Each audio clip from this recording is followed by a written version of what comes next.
So my name's Ian. I work at Egghead. We do React on the front end and Rails, and then we just started getting into Gatsby. So I'm talking about themes today and kind of what they are, and mostly focusing on how to use them rather than how to build them, because that's a little more complicated. Themes are basically like, they encapsulate Gatsby sites, and you can package them up and put them on NPM. And there's a lot of benefits that come with that. So you can version your themes. Kind of one of the drawbacks with starters is once you get the starter and they add like a cool new feature, you can't, you have to like reinstall the starter, and that's super annoying. But with themes, it's just the version change, and then if they're following Semver, everything should be all right. So these are some misconceptions that I had when kind of learning about themes. The first one was themes are for just expert Gatsby developers, and I don't think that's necessarily true. They are in beta right now, so they're experimental, but I think Gatsby themes are going to be how beginners experience Gatsby in the future, because themes abstract a lot of complexity away from the user when you install it. So it's just a Gatsby config and a package JSON, and then like whatever the theme's doing. So if you have a blog, you just have a blog folder. And then you don't need like all your components and Gatsby node and Gatsby config. And then styling. When I think of themes, I think of like a motion theme provider, or like dark mode versus light mode. But Gatsby themes are anything a Gatsby site can be. So when you're building a Gatsby theme, you have all of Gatsby's lifecycle methods, and basically anything a Gatsby site can do, which Gatsby is obviously very flexible, a theme can do. And then another misconception I had was you can only install one theme at a time. In the past, like with Wordpress and Hugo, you could only install one theme that would come with like some functionality and some styling. But with Gatsby themes, you can have multiple themes. It's basically just an array in your config, and each theme you can have as many, you can go wild and have as many as you want. So here's some common use cases. There's obviously going to be a lot more because you can use Gatsby for maps or whatever you want. The way that I have experienced themes is through a blog. So that's kind of what my example is on. But if you want to blog in documentation or really any theme that someone has built, you can just keep tacking on functionality. And themes work with any Gatsby site. So it doesn't, like, it's just basically an array in your Gatsby config. So you can have your own plugins for your site and then also install whatever theme you want, and Gatsby will take your config and basically compose it together. Another use case, like people like package WordPress themes and sell them. That's definitely a compelling way to use themes.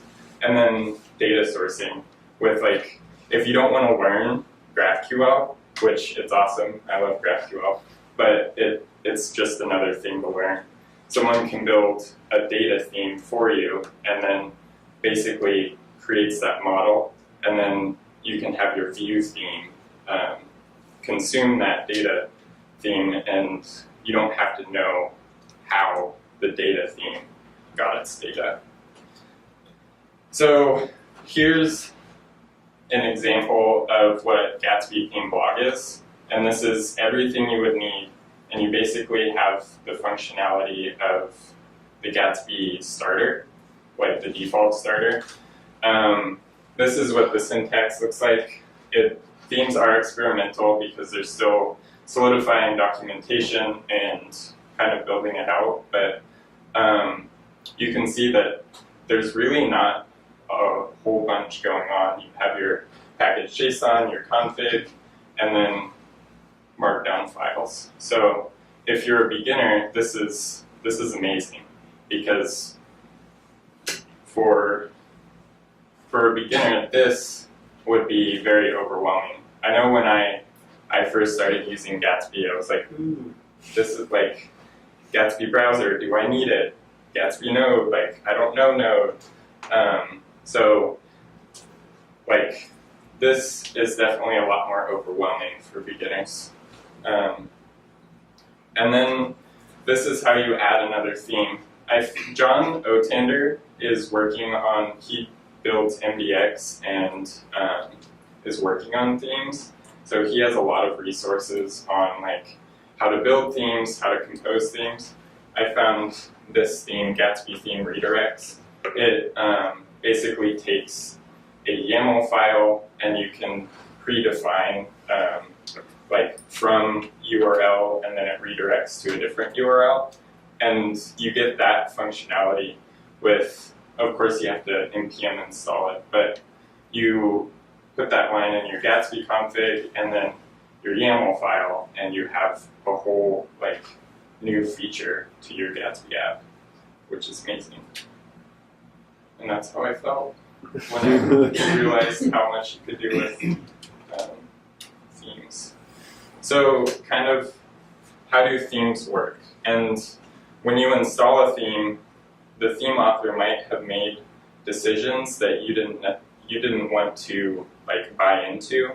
Like for a component library, they could make styling choices or like show too much in a component. So one way to solve that is with extending components. So anything in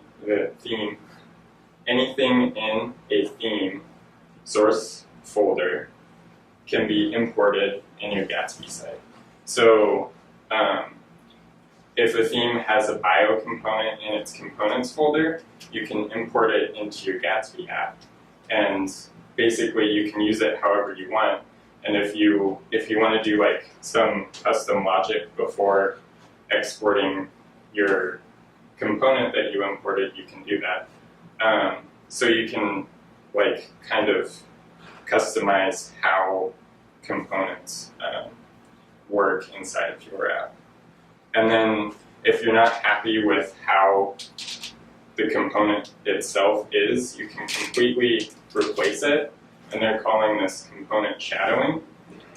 So if we have a theme called Gatsby theme blog, and then you define components and bio.js, which is a component inside of the theme, you can completely replace that component everywhere the theme has a reference to it. And that component gets all the props and all the context that the theme component would get. And you get to like redefine everything about that component. I got a question about that. Does the overridden component still get included in the bundle? I'm not quite sure. Yeah, I'll have to get back to you on that one. So this is the example. This is the shadowed component. Obviously that's not the default. I wrote that in there. And then kind of moving from the consumer perspective to the author perspective, this is what it looks like for someone writing a theme. If you don't have to use the Gatsby config in your theme, but if you do have preset plugins, the Gatsby config for themes becomes a function which you can allow arguments in to configure your theme. So it just allows more configurability to whatever you're building. And that's all I have.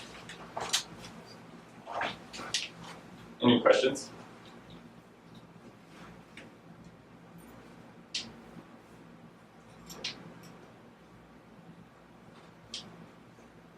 How do themes handle like conflicts if you have multiple themes going on and they're combining something with the same name or something like that? I don't know what the order is to it. Like if the thing that's conflicting, if you install a plugin and a theme installs a plugin, I believe Gatsby will have your plugin take precedent. But if two different themes conflict, one of them will take precedent, but I'm not sure like what the order is. When you're using multiple themes, are they all used together, or are they selected in code, or do they sort of like they build on top of one another? What would be a use case for having multiple themes in a single project? So I think a good use case would be if you had a component library like Colby had. Sorry, blanked on a name. If you have a component library, you can have that in your theme. And like if you have a bunch of like front-end engineers, they can work in that theme itself. And then say you have like a data theme and you can have them completely separate. The front-end theme can know what the data model looks like, but they don't need to touch the data theme. And then you could have like whatever functionality. Basically, like if you have a blog, that can be a theme. If you want an e-commerce site, that could be a theme. If you want basically it's like composing site level blocks together. Okay. And I think a compelling use case is like when you have a huge corporation and different teams own different sections of the site, they can have different themes in different repos, but then one theme basically composes them all together, and each person doesn't need to worry about the other, basically. Yeah. I think one of the misconceptions that can probably be added to your table is that it's kind of like people imagine themes like WordPress themes, right? Where it's just you're kind of overlaying styles, but Gatsby themes are kind of a different beast, right? Yeah. They're as flexible as a Gatsby site. So themes can use other themes, so it can be nested like that, and then you can use as many themes as you want. So it's basically as configurable as you could ever want. Is it? Well, I think I'm getting tripped up on the word theme as well. Yeah. But is it more? Can I think of it as it's a package? It's here. I'm packaging it up, and it could be whatever functionality. It could have nothing to do with CSS at all, or whatever. Theme definitely comes with a lot of context to it. So, and context is too with React, but. Yeah, it's like an NPM package that is a Gatsby site, and then Gatsby can consume these packages and just knows how to. So it could do a lot of stuff. It could be very focused in this little thing that just. Yeah, that's probably the best single-purpose themes. Yeah. I mean, it certainly could be a WordPress like a WordPress theme if you want it to be. Like a whole bunch of stuff that you just install. Yeah. For sure.